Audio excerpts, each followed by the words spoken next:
J'ai soif de ta présence, divin chef de ma foi. Dans ma faiblesse immense, que ferais-je sans toi? Chaque jour, à chaque heure,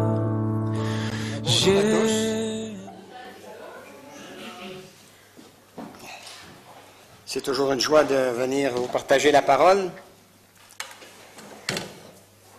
Il y a des messages que vous ne voudriez pas prêcher, mais que le Seigneur vous a mis à cœur de prêcher. Donc, en tant que serviteur et prédicateur, eh bien, on se soumet à la parole de Dieu. Ce que je vais vous partager aujourd'hui, c'est aussi un petit peu de l'expérience que je vis avec certaines personnes que je rencontre qui se disent chrétiennes. Alors, des fois, je demande aux gens de me raconter leur témoignage chrétien, et il y en a qui me disent, ben moi, je me suis fait baptiser, donc je suis chrétien. Il y en a d'autres, ben moi, je suis né dans l'Église, je suis chrétien. Et il y a toutes sortes de raisons de proclamer ou d'avoir la certitude qu'on est chrétien. Et en sondant les Écritures, je me suis dit, oui, mais Seigneur, comment ça se fait qu'il y a des gens il y a très peu de gens qui me donnent vraiment la raison qui fait qu'on est vraiment chrétien. Et il y a 4 choses qui vont confirmer que vous êtes chrétien. Je vais en commencer par une cette semaine. Et au fil des mois, bien Dieu voulant, je partagerai les autres. Il y a 4 mots très importants qui figurent dans la Bible qui sont indispensables pour tout chrétien qui désire vivre une relation étroite avec Dieu. Ces 4 mots sont tellement importants que sans ces 4 mots, une relation avec Dieu est impossible. Pourtant, un grand nombre de chrétiens, y compris les croyants les plus pratiquants, ne comprennent pas la signification de ces 4 mots. Donc, j'ai donc interrogé deux chrétiens qui sont très engagés dans la foi et fréquentent régulièrement l'Église, de me dire ce que signifiaient ces 4 mots. Et aujourd'hui, on va regarder le premier. Voici la question que je leur ai posée. Si quelqu'un vous approchait en vous disant qu'il avait entendu récemment un prédicateur utiliser le mot « régénération », pouvez-vous me dire ce que ce mot signifie pour vous? Ils n'ont pas pu me répondre. Pourtant, ce mot est tellement important qu'à l'apôtre Jean, a cru bon de mentionner au chapitre 20, c'est-à-dire l'avant-dernier, de son évangile au verset 31, la raison qu'il avait poussé à écrire son évangile, afin que vous croyiez que Jésus est le Christ, le Fils de Dieu, qu'en croyant en lui, vous ayez la vie en son nom. Le mot « régénération » qui est écrit dans son évangile résume en fait le thème principal dans lequel il traite entièrement du salut. Pourtant, même si nous entendons souvent les gens utiliser le mot « salut », beaucoup de gens ne comprennent pas vraiment ce que signifie ce mot. Dieu voulant, lors de nos prochaines rencontres, comme je vous l'ai dit, je vais vous parler des 3 autres, et, que nous allons traduire afin que même un petit enfant puisse comprendre. Alors, j'ai essayé, finalement, dans mes propres mots, en tout cas, j'essaye. Moi, je viens du monde, donc ce n'est pas une faveur non plus. Hein. Je trouve que c'est une grande faveur que Dieu m'a fait de pouvoir me pardonner et d'oublier mes péchés. Mais je me suis dit, en écoutant certains chrétiens, que des fois, on développe un langage de Canaan qu'on appelle. Et souvent, quand on parle avec d'autres personnes, eh bien, on a beaucoup de difficultés à se faire comprendre, quoi. Et j'ai demandé à mon Seigneur de faire en sorte que je puisse garder un peu ce langage du monde pour être capable d'atteindre les gens du monde.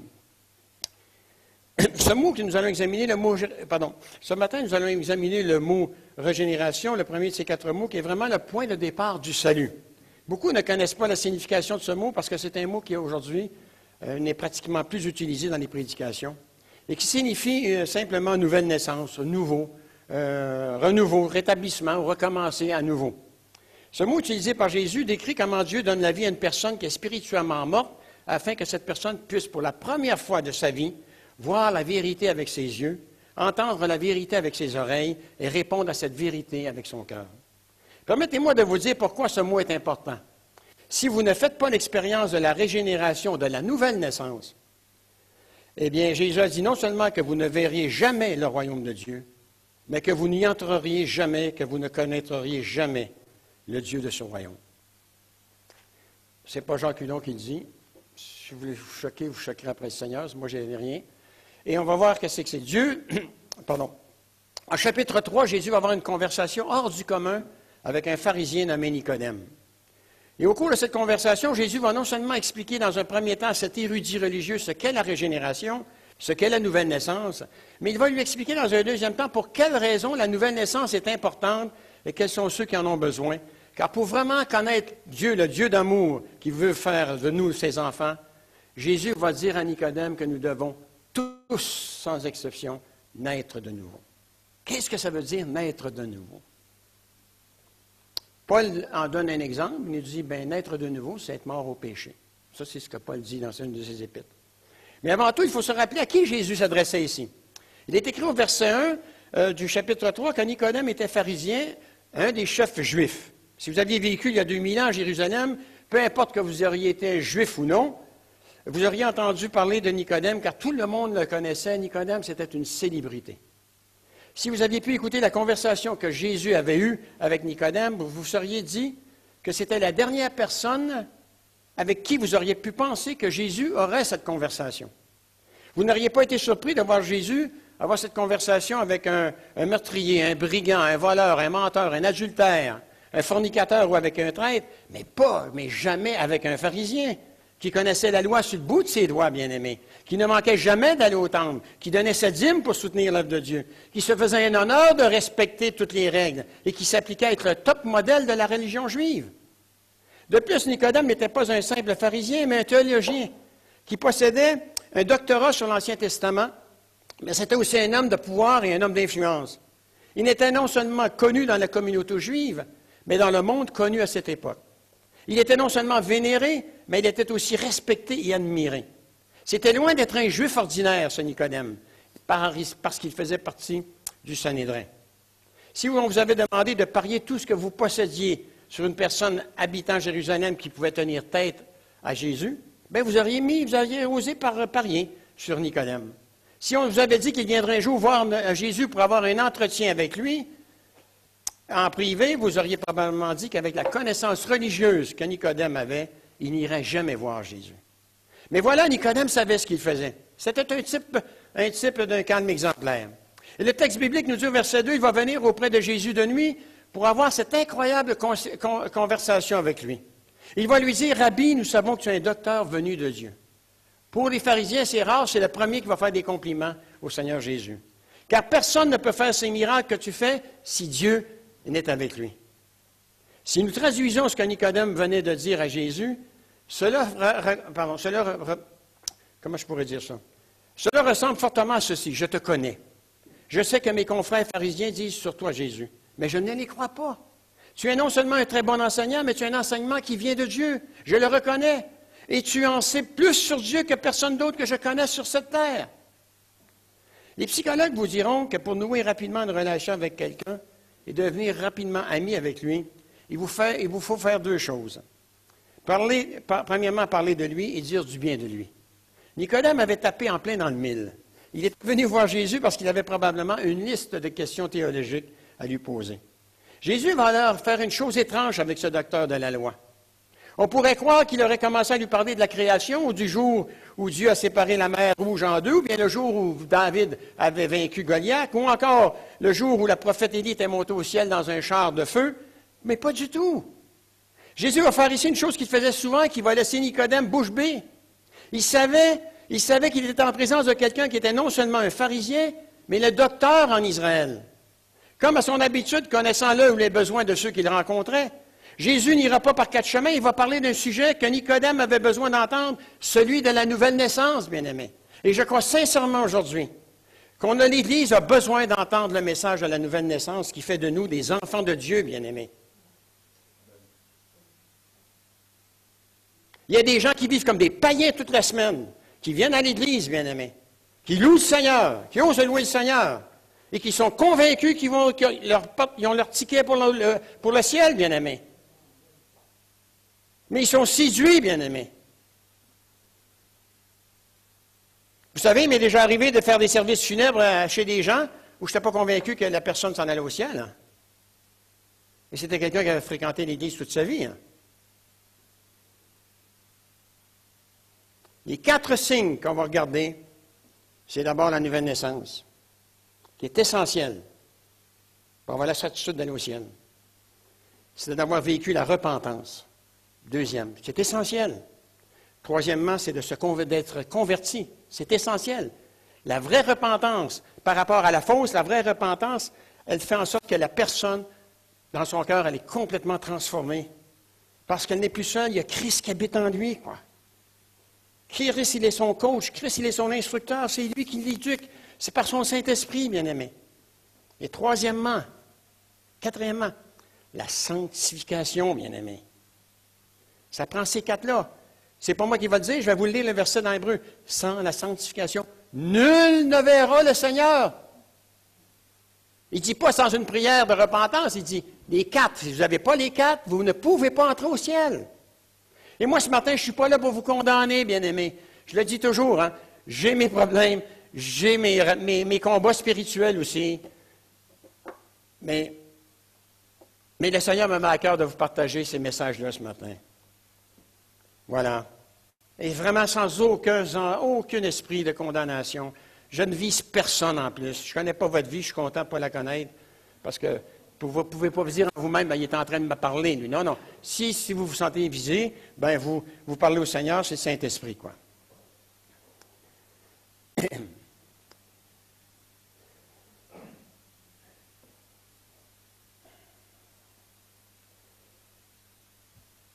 En d'autres mots, Jésus venait de dire à ceci à Nicodème, tu penses que tu es juste aux yeux de Dieu parce que tu pratiques non seulement les rituels établis par ta religion, mais parce que tu donnes ta dîme et que tu fais de ton mieux pour plaire à Dieu.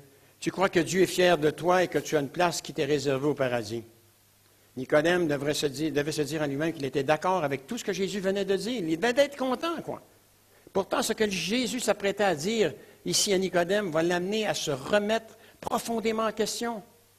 Il va dire, Nicodème, peu importe que tu as fait du bien, peu importe qui tu es, tu ne verras jamais le paradis et tu n'y entreras jamais, Nicodème, à moins de naître de nouveau. Nicodème, c'est un homme tellement important, bien-aimé, qu'il ne porte même pas un nom juif, il porte un nom, c'est un autre nom, c'est un nom d'arrière-plan grec. Il est connu partout. C'est quelqu'un qui est invité partout pour parler de la religion, bien-aimé. C'était le docteur, pas un des docteurs. Le texte biblique nous dit, on va le lire tantôt, le docteur en Israël. Tu avais un doute sur quelque chose, ça allait voir Nicodème. Oui, il ne parle pas avec n'importe qui, Jésus. Il dit, je suis à peu près certain que le visage de Nicodème a non seulement changé de couleur, mais qu'il s'est mis à transpirer et que ses mains se sont mis à trembler parce qu'il n'avait jamais pensé une seule seconde que quelqu'un pourrait lui parler de cette façon un jour, bien-aimé. Il s'était couché la veille en pensant que tout le monde pensait comme lui. C'est quelqu'un qui se disait, si je meurs ce soir, je suis tranquille. Dieu sait tout ce que j'ai fait pour lui. Il sait comment j'ai vécu. Il sait jusqu'à quel point je me suis appliqué à me rendre agréable à ses yeux. Il sait jusqu'à quel point j'ai fait mon possible. Il a vu non seulement toutes les enveloppes de dîmes que j'ai données, mais il sait aussi que je n'ai jamais raté une seule réunion au temple et que j'ai lu ma Bible à tous les jours. Hey, ça va sûrement aller pour moi si je meurs avec tout ce que j'ai fait. Le faire, bien-aimé, le faire. C'est la religion. Le Seigneur, il nous dit, je veux que tu être, le verbe être, que tu sois une représentation de la personne de Jésus-Christ. Pas que tu pratiques une religion, mais que quand les gens te voient, là, c'est pas Jacques Hudon qui voit, c'est autre chose qui voit. Il y a quelque chose de spécial, cette personne-là a quelque chose de spécial. Elle vit des problèmes, et ça ne la jette pas par terre. Et je n'ai pas besoin de suivre de thérapie. Ma thérapie, c'est Jésus, bien-aimé. Ma thérapie, c'est la parole de Dieu, bien-aimé. Ça, c'est le meilleur médicament qu'on peut prendre. Et vous savez quoi, bien-aimé? Si vous ne lisez pas votre Bible, quand il arrive la parole de Dieu, eh bien, vous allez réagir selon votre chair. Et ça ne sera pas trop édifiant. Quand vous êtes fidèle à la parole de Dieu, eh bien, quand il vous arrive quelque chose dans votre vie, l'Esprit Saint vous ramène à la surface un verset que vous avez appris, qui va vous aider, qui va vous encourager à remettre votre confiance en Dieu afin d'éviter de réagir selon votre chair, bien-aimé. Et moi, j'apprends une chose aujourd'hui. Je ne vous raconterai pas tout ce que j'ai vécu et ce que je vis. Mais Dieu m'a montré que mon temps, ce n'est pas son temps. Et que j'ai besoin de développer encore beaucoup de patience, bien-aimé. Il y a des choses que je vis qui sont dans l'ordre du privé, pas avec mon épouse, mais avec d'autres choses, avec mes voisins surtout, oui. Parce qu'on m'a dit que celui qui habite en arrière de moi, c'est le voisin de Jupille. Donc, en tout cas, il est entouré par 15, parce que c'est un grand terrain, à peu près 6 000 mètres carrés. Et il est en conflit avec tout le monde, y compris avec moi. On a beau être chrétien, mais il ne faut pas non plus être des imbéciles. Hein. C'est ce que le Seigneur nous dit, on peut pardonner, mais à un moment donné, il faut aussi, quand il cherche à venir habiter dans ta maison, à un moment donné, il faut mettre des stops. Quoi, hein. Voilà. Mais bien aimé, c'est vraiment important la nouvelle naissance, bien aimé. Le malheur, je vais vous dire, c'est quoi? C'est que les églises qui fonctionnent bien, là, ils ont tout mis ça de côté, la nouvelle naissance, la repentance, la conversion et la sanctification, ils ont tout mis ça de côté, bien aimé. Oui, c'est ça le problème. Mais le Seigneur ne nous a pas dit qu'il y avait les grosses églises, hein, qu'il y avait beaucoup de monde qui garantissait qu'il irait au ciel. Hein. Il n'a pas parlé de ça. Hein. Il a dit celui qui naît de nouveau. Voilà, celui qui naît de nouveau. Non seulement va voir le royaume de Dieu, mais il va entrer dans le royaume de Dieu. Et Jésus a été plus loin. Hein. Il a dit, vous m'avez appelé Seigneur, Seigneur, mais ce n'est pas ceux qui m'ont appelé Seigneur, Seigneur qui hériteront au royaume de Dieu, mais ceux qui ont fait la volonté de mon Père. Voilà, sur la terre. La volonté de notre Père. L'obéissance, bien-aimé. Si je n'étais pas né de nouveau, je n'obéirais pas à mon Père céleste, bien-aimé. Je serais un hypocrite. Je viendrais dimanche parmi vous, je viendrais vous chanter une romance. Moi, bien-aimé, je ne suis pas un hypocrite. Je ne suis pas capable de vous prêcher ce que je ne mets pas en pratique, bien-aimé. Vous le sentiriez tout de suite. Vous direz, lui, là, ce qu'il est en train de me dire, là, j'y crois pas. Donc, il a perdu sa crédibilité. Pensez que ça fait mon affaire, moi, de vous prêcher un message comme ça, matin, non, hein? Mais j'ai combattu avec le Seigneur. J'ai dit, Seigneur, mais ils vont me jeter dehors, quoi. Non, il dit, si tu ne dis pas ça, tu peux dire n'importe quoi, mais si tu ne dis pas ce que je viens de te mettre à cœur, tu ne fais pas ma volonté. Et moi, je cherche en tant qu'enfant de Dieu à faire la volonté du Seigneur, bien-aimé. Et c'est vrai, et je vous dis, c'est pas facile, hein? C'est pas facile, hein? C'est pas facile de prêcher un message comme ça. On entend tellement des prédications de louanges, faire monter devant le trône de la grâce de Dieu. Oui, mais écoute, mais tu vis quoi avec Dieu, quoi? Es-tu un imitateur du christianisme ou si tu es vraiment un chrétien, quoi? Mais c'est important. On peut cacher aux hommes ce qu'on fait dans le secret, mais pas à Dieu, hein? Vous pouvez me cacher, vous, votre vie. Si vous avez une vie de péché, vous pouvez me la cacher à moi, hein? Mais pas à Dieu. Hein? Et en plus, pour vous aider, quand vous allez mourir, ce n'est pas devant Jacques Hudon, vous allez comparaître. Hein? Dans un des livres de la Bible, j'oublie le nom, Ecclésiaste, voilà, la parole, elle est claire. Quand on meurt, notre esprit retourne à son Créateur pour rendre des comptes. Voilà. Moi, je suis simplement le porte-parole de ce que Dieu a voulu que je vous parle ce matin. Et je vais continuer. Bien-aimé, pour la première fois de sa vie, Nicodème venait d'entendre quelque chose qu'il n'aurait jamais imaginé entendre un jour. Jésus venait de lui laisser entendre que ses bonnes œuvres ne pouvaient pas effacer un seul de ses péchés et que peu importe la religion qu'il pratiquait, cela ne suffirait pas à le faire entrer au paradis. Il va lui dire, si tu veux non seulement voir le royaume de Dieu, mais y entrer, tu dois naître de nouveau. Nicodème n'avait pas compris qu'à partir de l'instant où nous avons quitté le ventre de notre mère, nous n'avons pas besoin de prendre un nouveau départ, nous avons besoin de recevoir un nouveau cœur, bien-aimé. Vous dites amen à ça? Ben oui, hein? Ben oui. Nicodème ne pouvait pas comprendre ce que Jésus essayait de lui dire parce qu'il n'avait jamais entendu parler de la nouvelle naissance avant de le rencontrer. Il ne savait même pas que la nouvelle naissance était quelque chose que seul Dieu pouvait accomplir dans le cœur de quelqu'un et non pas la religion. Écoutez ce qu'il va dire à Jésus au verset 4. Comment un homme peut-il naître quand il est vieux? Crée Nicodème. Je ne sais pas quel âge qu'il avait, hein? Mais ça ne devait pas être un gars qui avait 22, 23 ans. Hein? Et là, il ne comprend tellement pas qu'il reste au niveau de la chair. Il dit, comment peut-il rentrer dans le ventre de sa mère et... Pour sortir, il n'y a pas de problème, mais pour rentrer, on aura de gros problèmes, hein? Ah ouais, hein? Mais il est là-dessus, lui, hein? Jésus aurait dit, mais c'est pas possible que tu me poses cette question-là, quoi. Parce que la question, la réponse, elle était d'ordre spirituel, bien-aimé. Ah oui, alors il continue, il dit, comment cela pourrait-il se faire? Voyant que Nicodème était maintenant perplexe, Jésus va lui dire que la nouvelle naissance n'est pas quelque chose que quelqu'un ajoute à sa vie. Ce n'est pas un supplément à la vie. Ce n'est pas une option non plus. Si tu veux entrer dans le royaume de Dieu, tu n'as pas le choix, tu es obligé de naître de nouveau.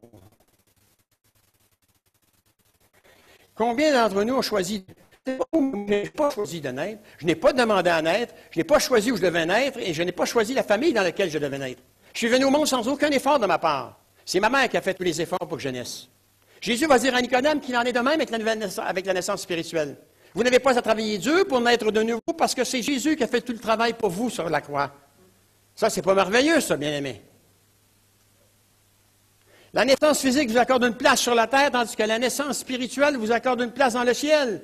Voilà pourquoi elle ne peut pas que venir du ciel. Si vous voulez connaître Dieu, vous devez recevoir une nouvelle vie, et c'est Dieu qui doit vous la donner. Nous sommes nés dans un premier temps dans le monde physique, nous devons ensuite naître dans le monde spirituel. Et Jésus va dire à Nicodème qu'il ferait mieux de saisir ce qu'est la nouvelle naissance, car la nouvelle naissance n'est pas un conte de fées.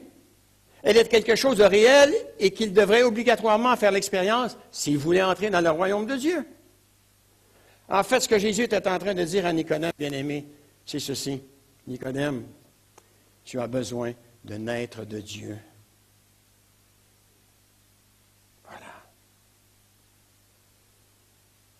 On me raconte des fois que prêcher 40 minutes, c'est beaucoup trop pour nos chrétiens aujourd'hui. Quand il y a le mondial à la télévision, il y a des chrétiens qui écoutent 2 matchs en ligne de foot. Le Seigneur dit, dis-moi où est ton cœur, je vais te dire où est ton trésor. Où est ton trésor? Bien-aimé, on doit, pour certains en tout cas, moi je l'ai fait il y a quelques années, on doit recentrer nos priorités dans nos vies. Et on doit vivre en fonction de l'avenir qui est devant nous. Et c'est un avenir qui est éternel, bien-aimé. J'ai déjà assisté des malades, en phase terminale, qui étaient sur le point de mourir. Et avant de mourir, qui m'accrochaient après le mort. Je n'étais pas capable de me dégager. Hein? Vous savez pourquoi? Il était en train de se préparer un voyage pour l'éternité, puis il ne savait pas où y aller. Hein? Oui. On planifie toujours nos vacances l'été. On loue d'avance, on va avoir une place, le nombre de semaines qu'on voudrait. S'il y a plus de soleil là, ou si on n'aime pas le soleil, moi, j'aime pas le soleil. Hein? Ou c'est le soleil qui ne m'aime pas, mais en tout cas, moi, je ne pars plus tellement en vacances. Mais bien aimé, mais c'est saisissant, hein? C'est saisissant, quoi. On te prend par... Il est sur le point de laisser tomber son dernier souffle, là. Et là, il ne veut pas te laisser aller. Comme s'il voulait t'amener avec lui, quoi, pas être tout seul. Dieu lui a donné sa chance. Je vite rapidement, hein? J'ai quelqu'un à l'église, mon épouse va s'en souvenir, dans l'ancienne église où j'étais pasteur. Lui, sa famille, elle a été lessivée par les Allemands. Son père, il était maire d'un village. Ils sont rentrés dans le village, ils ont pris possession du village, ils ont mitraillé le père, et puis les enfants ont pu se cacher dans le bois avec la mère, et ainsi de suite. Et lui, pendant toute sa vie, là, mais il crachait sur les Allemands. Il en voulait aux Allemands, quoi. Et il fréquentait l'église depuis tout le temps. Et je suis allé le voir à l'hôpital parce que ça faisait 4-5 fois là, dans 3 mois qu'il rentrait à l'hôpital. Il y avait 90 ans passés. Quel âge j'avais? Plus de 95 ans. Hein? Alors il y avait toute sa tête, lui. Alors, je l'ai le trouver. Et puis, j'ai commencé à parler avec lui. J'ai dit, écoute, est-ce que tu es convaincu d'aller au ciel si tu meurs demain matin? Wow, oui. J'ai dit, est-ce que tu penses que Jésus va te pardonner si toi, tu n'es pas capable de pardonner à ton pire ennemi? Il ne savait plus quoi dire. J'ai dit, c'est parce que je ne veux pas nommer son nom. J'ai dit, ce que Jésus a fait de ta croix, c'est la croix pour toi. J'ai dit, finalement, par rapport à Dieu, c'est pas plus pire que ce que les Allemands ont fait à ton père. Hein? J'ai dit, tu vas comparer devant Dieu, Dieu va te dire, écoute, est-ce que tu es quelqu'un qui a toujours pardonné dans ta vie? Est-ce que tu as été le reflet du pardon que j'ai accordé à tout le monde en Jésus-Christ? Et il va t'emmener les Allemands en 1938, 39. Hein? Qu'est-ce que tu vas répondre? Et il a été vraiment touché. En tout cas, je vous raconte ça vite. Hein? J'ai pris plus que 5 minutes.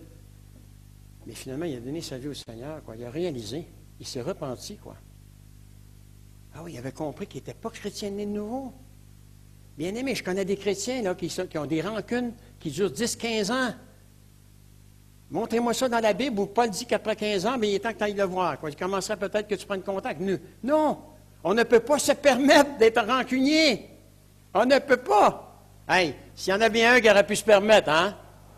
Quand il a regardé la foule, là, les miracles qu'il a fait, puis on a craché dessus, puis la foule a crié, il a été insulté. Il aurait pu dire, écoute, ça, non, il n'y a rien à faire avec cette bande-là. Fais-moi disparaître ça, je descends de la croix, quoi. Non, il nous a aimés jusqu'au bout, bien-aimés. Et nous, on serait rancuniers. Il n'a même pas été rancunier avec celui qui l'a trahi, Judas. Est-ce que vous savez qu'à la Sainte-Sainte, jusqu'à la Sainte-Sainte, sachant d'avance que Judas allait le trahir, Jésus y a offert de prendre la Sainte-Sainte, il a offert jusqu'à la fin qu'il se repente, bien-aimé. Il a offert de prendre le vin et laisser le pain. Et il s'est levé, il est parti pour aller pour remplir son contrat, quoi, avec les pharisiens. Jésus n'a pas été rancunier jusqu'à la fin, mais il savait déjà depuis le début que c'est lui qui le trahirait, Judas, puisqu'il est Dieu fait homme. Il savait, la parole nous dit qu'il savait déjà que Judas le trahirait. S'il avait voulu vraiment éviter la croix, il aurait dit, ouais, non, toi, tu n'es pas éligible. On va prendre quelqu'un d'autre, quoi. Quelqu'un qui va rester sur mon bord, quoi. Bien aimé, le pardon, mais c'est la base, hein. C'est la base qui nous dit qu'on est né de nouveau, hein. Il y a des gens que je trouve le moyen de prier pour eux qui m'ont trahi, quoi. Et je leur dis, Seigneur, je te demande d'avoir pitié d'eux parce qu'ils ne sont pas nés de nouveau. Ils font l'œuvre du diable et ils pensent à faire ton œuvre. Et il ne faut pas tourner autour. Jésus a dit à un moment donné, au chapitre 8 de l'Évangile de Jean, « Car vous avez tous pour père le diable et vous faites les œuvres de votre père. » Alors, il n'en a pas exclu un. Il n'a pas dit, toi, tu es moins diabolique que l'autre. Il a dit, vous avez tous pour père le diable. Et quand on vient au Seigneur Jésus-Christ, bien, le diable, il perd cette autorité-là sur nous. On reçoit une nouvelle autorité qui est de Dieu, et c'est celle de Jésus-Christ, bien-aimé. Voilà. C'est extraordinaire, ça. Il y a des chrétiens, j'ai déjà entendu des chrétiens qui m'ont dit, moi, écoutez, à choisir, je retournerai dans le monde puré, quoi.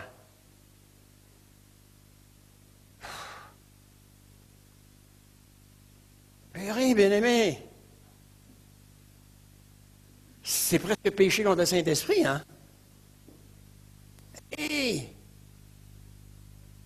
Ça t'a coûté combien d'argent, ton salut? Si Dieu avait dû mettre un prix sur son salut, tu n'aurais pas les moyens de le payer. Il l'a fait gratuitement. Lui a payé le prix.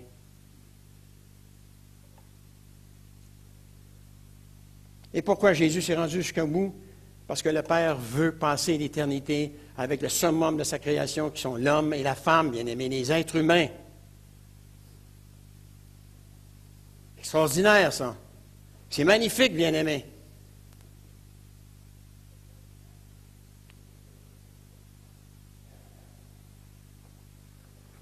Après avoir dit à Nicodème qu'il devait naître de nouveau, Jésus va ensuite lui dire une deuxième chose. Tu dois démontrer que tu es né de nouveau.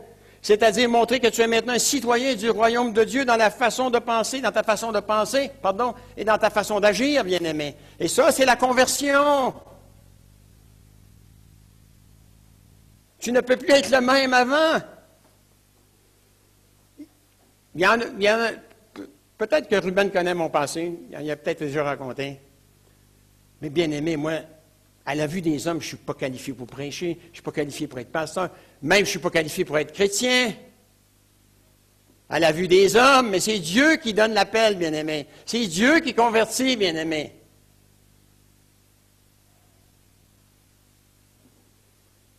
Quand je vous parlais des 40 minutes tantôt, je vais vous raconter quelque chose. J'ai oublié, je perds la mémoire, non, j'ai une mémoire plus courte. Hein. Dans mes premières années de conversion, j'ai fréquenté une église, celle qui m'a amené au Seigneur, en fait. Il y avait 700 personnes dans cette église-là.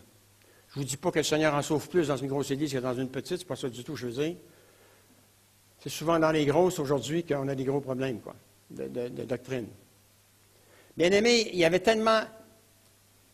je ne dirais pas que le Saint-Esprit était dans l'Église, quoi. Mais on avait le culte le matin, c'était le culte d'enseignement. Et le soir, c'était le culte d'évangélisation. À tous les dimanches soirs, on avait un culte d'évangélisation, quoi. On était peut-être 700 le matin, on était peut-être 500 le soir. Bien aimé, le culte commençait à 19h30, il était 23h30, le pasteur était obligé de nous mettre dehors, on aurait passé la nuit.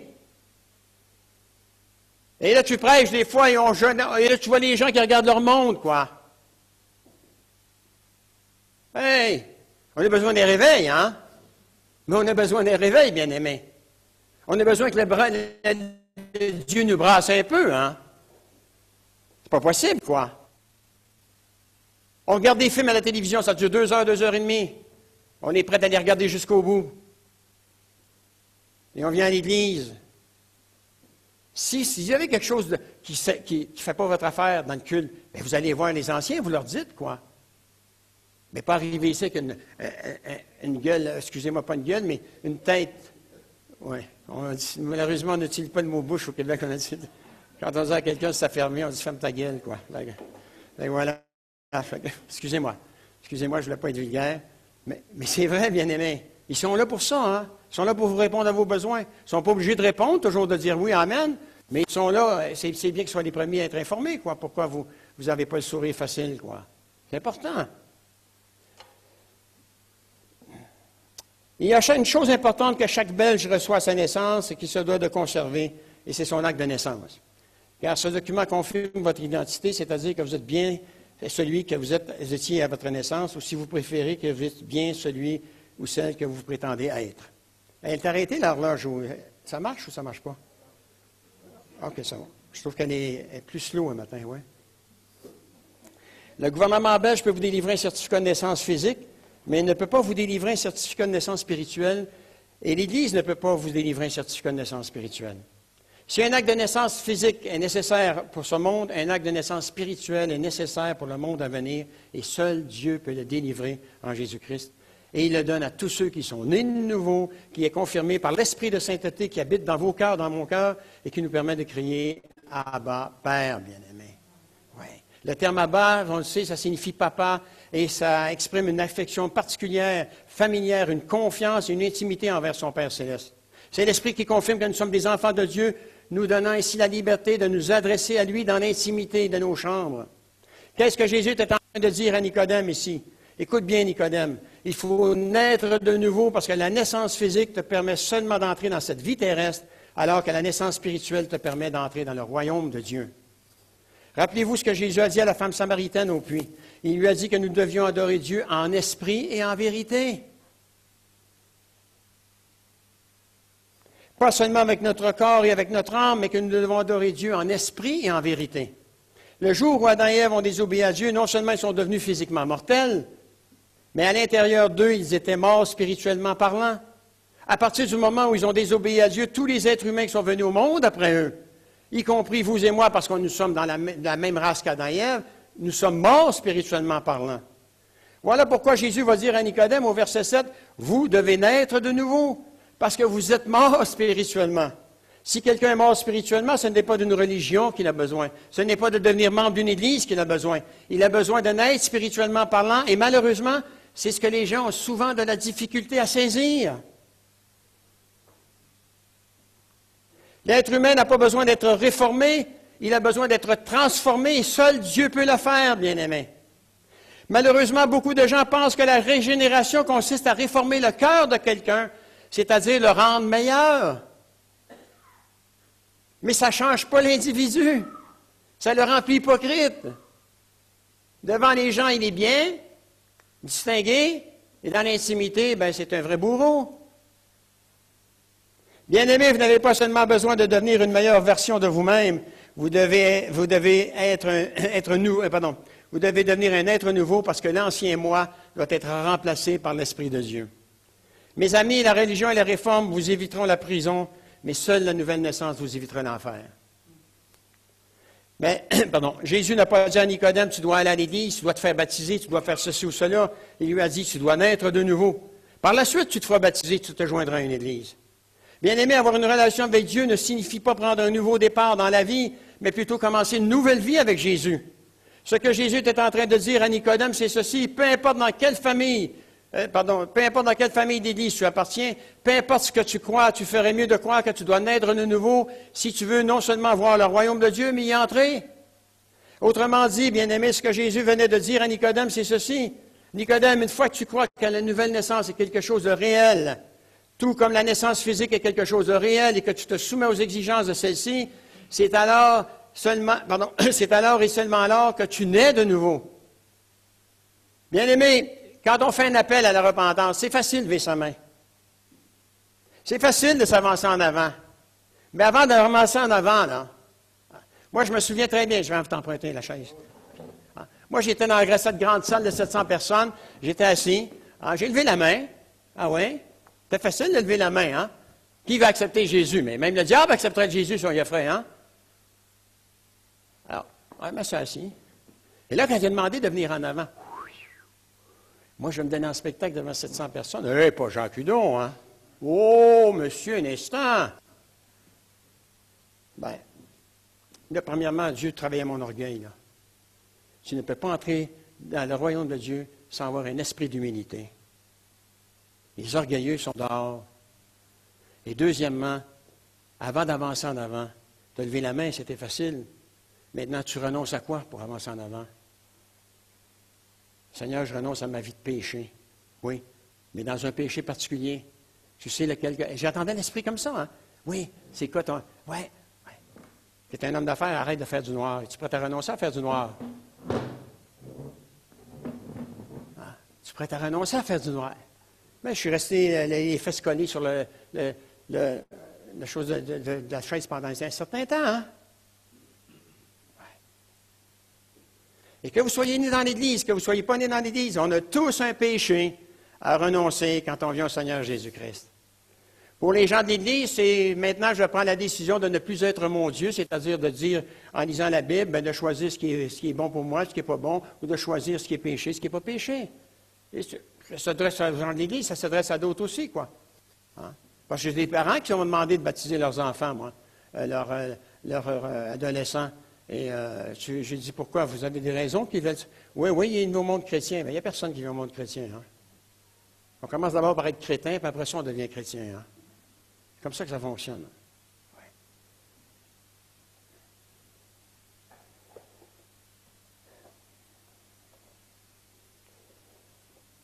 Il faut supposer que Nicodème était secoué, qu'il essayait de comprendre ce que Jésus venait de lui dire. Il voulait en savoir davantage sur la nouvelle naissance. Et il va poser cette question à Jésus au verset 9. Comment cela peut-il se faire? Là, ça commence à le travailler, bien-aimé. Ouais. Et quand vous faites l'évangélisation de rue, ou que quand vous parlez avec quelqu'un, dépendant de la façon que vous évangélisez, vous devez amener la personne à dire pas comment cela doit se faire. Ça, c'est la phrase à Nicodème, mais de dire qu'est-ce qui t'a changé? Comment ça se fait que tu as changé de vie? Qu'est-ce qui t'a amené à changer de vie? Et là, on ne parle pas de Marie, on parle de Jésus. Oui, on parle de Jésus. Voilà. Là, on dit qu'on a rencontré quelqu'un. On n'est pas obligé de le nommer tout de suite. Écoute, j'ai rencontré quelqu'un, une personne formidable. Jamais personne ne m'a parlé comme lui. Il m'a dit mes 4 vérités. Ouais. Ah oui? Et qu'est-ce qu'il t'a dit? Et là, vous commencez tranquillement à rentrer. Vous savez, Jésus a dit qu'il ferait de nous des pêcheurs d'hommes. Je ne sais pas si vous avez déjà pratiqué la pêche. Moi, j'étais un pêcheur de brochets dans ma jeunesse.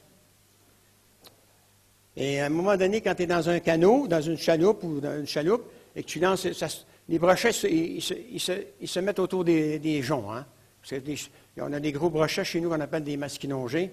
Bien, ils bouffent les brochets et puis le problème, c'est qu'ils mangent des canards aussi. Quoi, hein? Alors voilà. Et là, à un moment donné, tu as un canard qui se promène, ou 3-4 canards, tu en vois un qui disparaît, mais tu as compris qu'il vient de se faire bouffer. Et quand tu arrives, tu lances ta ligne, je ne me souviens plus qu'on appelle ça un troll en avant, une cuillère. Eh bien, et puis ça fait 1 heure que tu lances avec la même cuillère et que tu n'attrapes rien. Ben, tu changes de cuillère, hein? Ou sinon, la seule chose sur la rue de ta journée, c'est un bon coup de soleil, quoi. Hein? Oui. Et il y a quelqu'un qui se vantait, qui avait été à l'église, puis qui avait été à l'hôpital, puis lui, là, ça lui faisait un plaisir de, paf, la Bible ouverte, pour montrer aux infirmières qu'il était chrétien. J'ai dit, il y en a combien qui t'ont posé des questions? Bien, pas une. Mais change ta méthode, quoi. As-tu pensé un peu de changer ta méthode? Ben oui, c'est ça. Jésus nous a montré, c'est pas pour rien que dans les évangiles, on nous montre Jésus qui rencontre différentes personnes, de communautés différentes, de systèmes d'éducation différents. L'approche, elle est différente, quoi.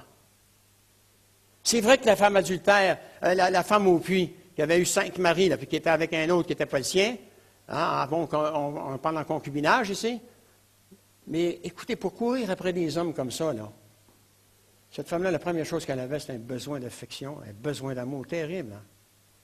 Et Jésus va lui dire, c'est moi. C'est moi l'homme idéal pour toi. Nous, on a 2-3 versets avec la femme, cette femme-là au puits. Oui, mais on passait sûrement plus de temps que ça ensemble. Hein? Nous, on a l'ingrédient, il nous a donné les ingrédients pour notre vie spirituelle, quoi. Mais Jésus, je ne pensais pas qu'il a demandé un verre d'eau tout de suite comme ça, lui, le pif-paf, non, hein? Il y a eu une approche. Il a pris un temps de rentrer dans le vif du sujet. Et cette femme-là, elle est née de nouveau, bien-aimée.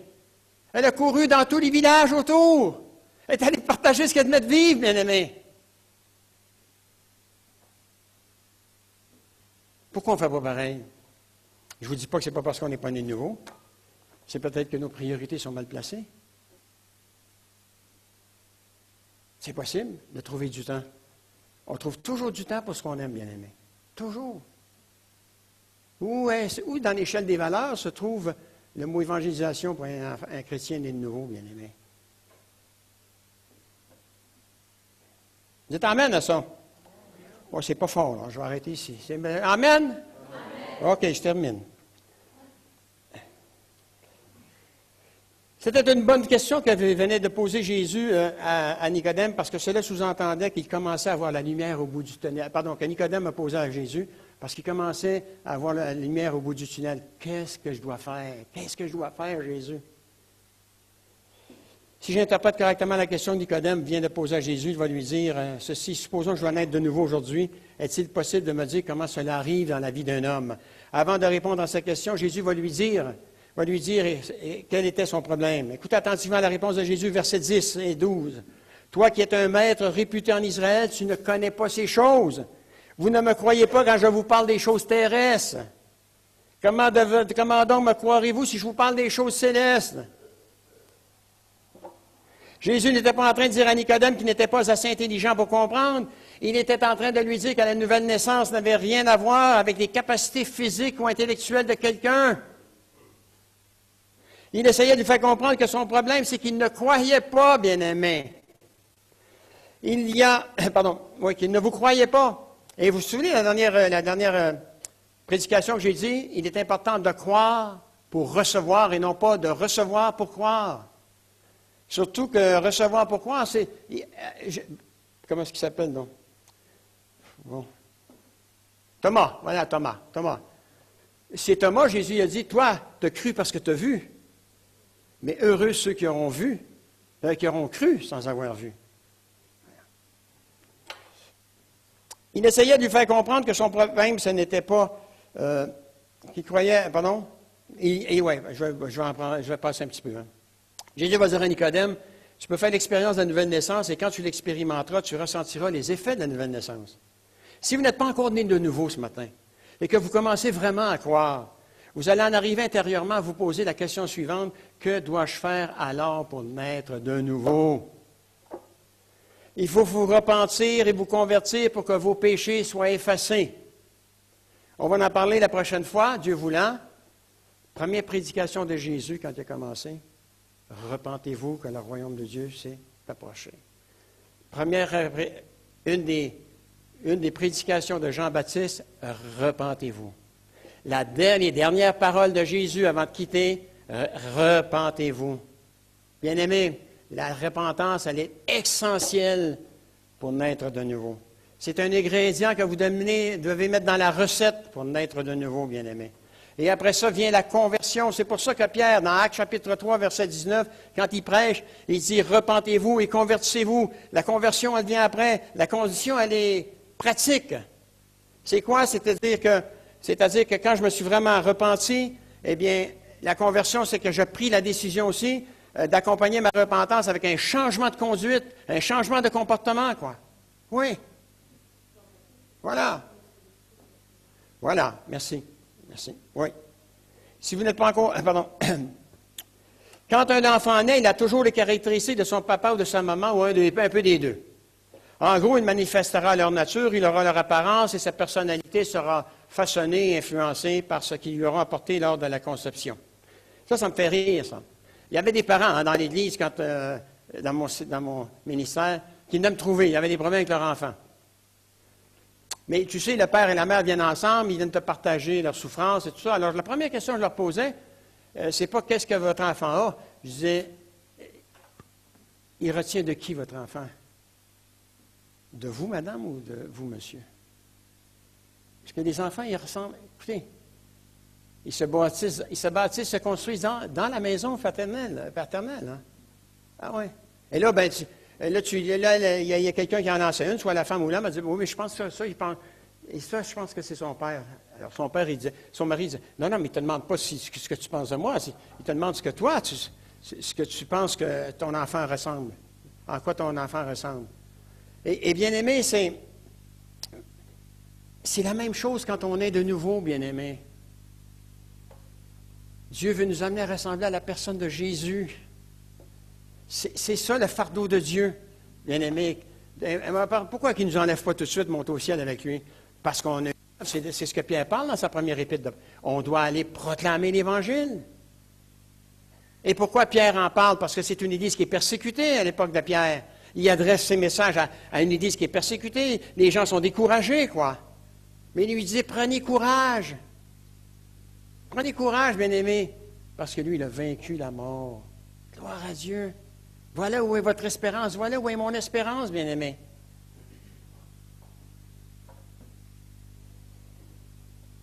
De même, quand quelqu'un est vraiment né de nouveau, que Dieu est devenu son Père, non seulement il va chercher à ressembler de plus en plus à Jésus, mais il agira de plus en plus comme Jésus et comme Jésus a vécu.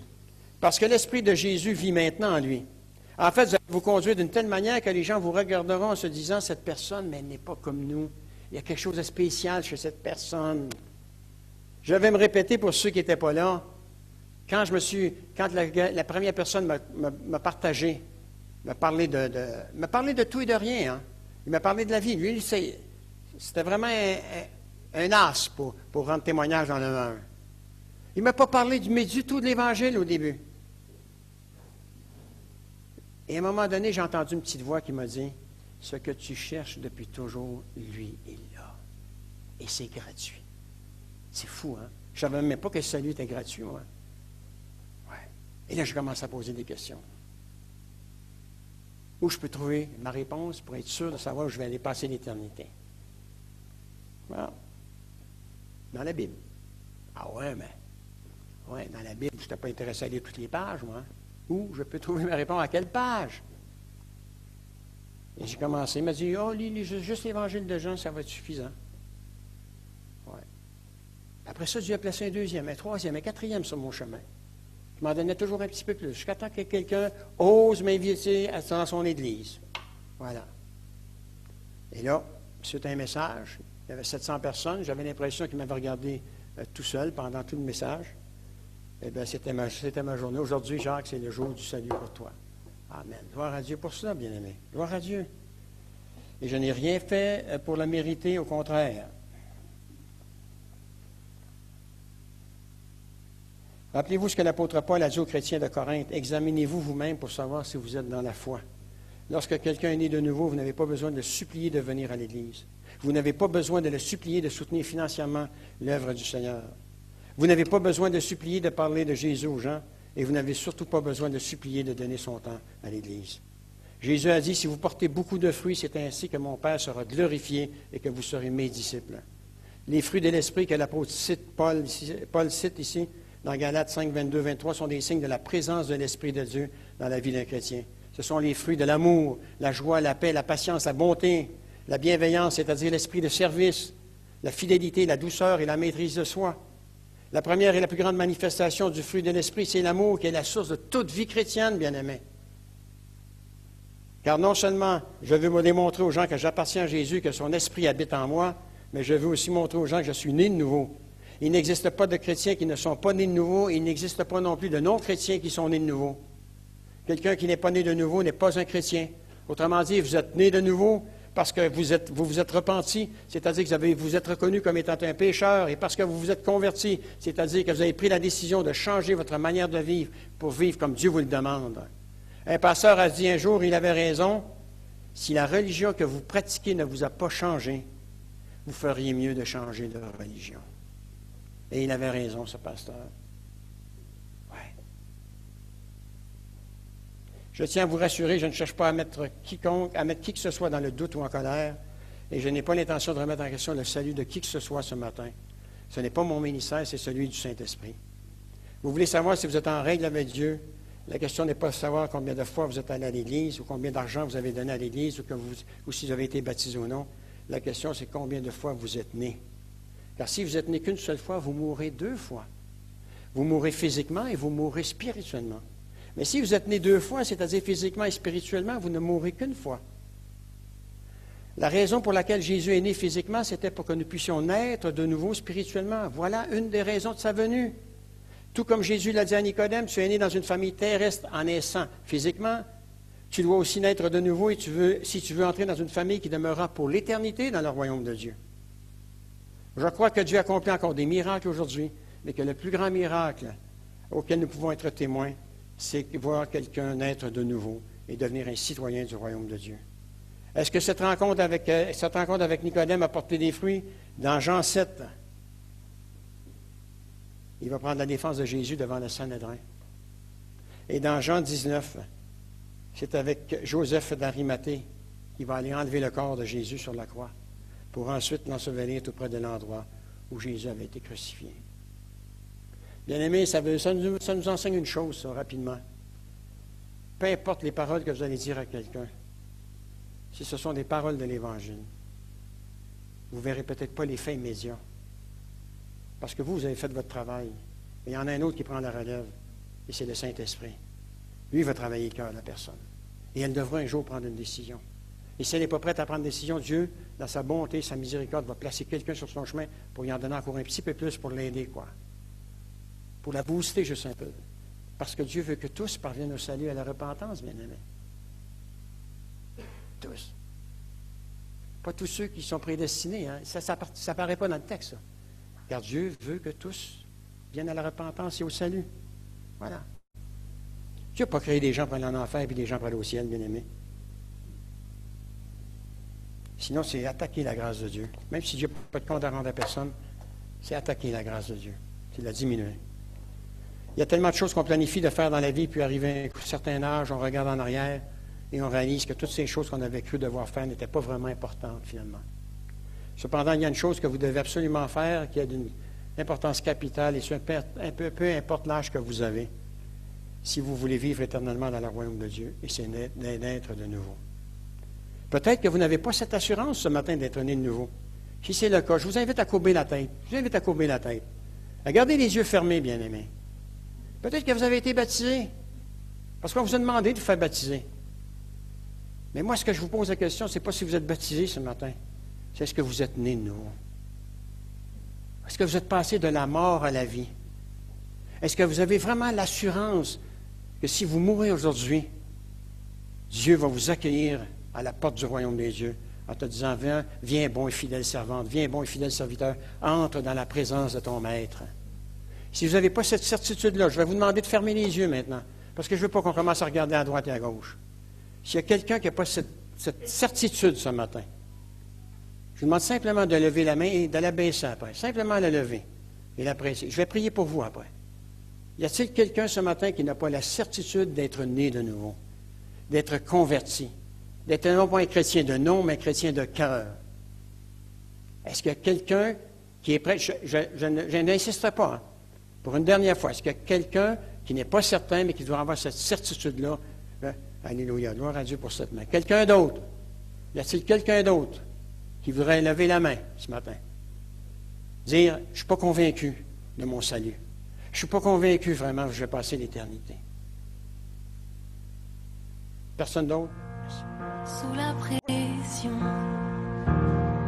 sous la tension.